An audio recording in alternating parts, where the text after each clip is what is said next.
One standout memory for me, napakahirap sagutin ang tanong na to kasi 23 years ako dito sa Lifeline, dito ako nag-start magtrabaho. So, maraming standout memory. Like my first air travel or yung first travel abroad, first company Christmas party, first car. So, marami. First birthday na may nag-surprise sa akin na magbigay ng cake and present. Pero siguro masasabi kong standout talaga yung nung dinala ko si Mamaki sa Divisoria. Nung time pa sila yun, there will be a launching nung bagong product, yung HBS AG Ultra. And we need t-shirts. And alam niyo kung gaano kamahal ang mga t-shirt. At gusto namin makamura. So dinala ko sa Divisoria, doon ang pinakamura nung time na yon. Wala pa naman mga Shopee noon eh. It's coincidence na ang nakita namin t-shirt doon, ang pangalan din ng brand, Lifeline. And yun, mura lang siya, sakto sa budget, and napa-customize pa namin yung color ng t-shirt.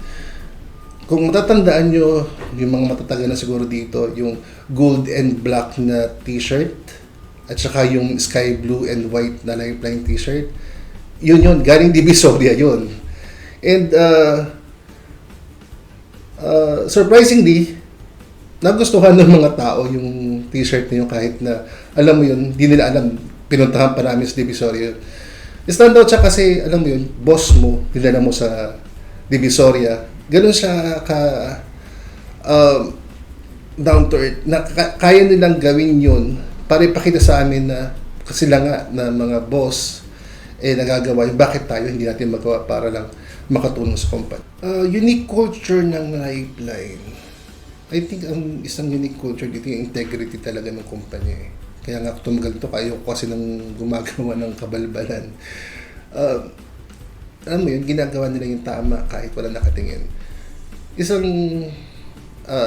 sample niyan eh, nag-top tayo sa taxpayer ng Quezon City kahit na hindi naman tayong isa sa pinakamalalaking kumpanya. Ganun tayo ka-honest na nahigitan pa natin yung malalaking kumpanya sa pagbabayad ng tax.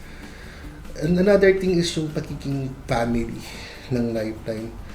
Noon, bago nga ako dito, ang tawag nila sa akin, special child. Yun ang biro nila sa akin. Si Mamaki, parang nanay ko, Sir Rex, parang tatay ko. First air travel ko nga noon, si Mamaki parang nanay nagbibiro sa akin. Una mo pupuntahan, doon ka pupunta, mag-check-in ka, kung saan ka pupunta, kailangan ganitong oras ka dumating. Tapos, isa lang naman sinabi sa akin ng Sir Rex, nasa likod, in a smoking area.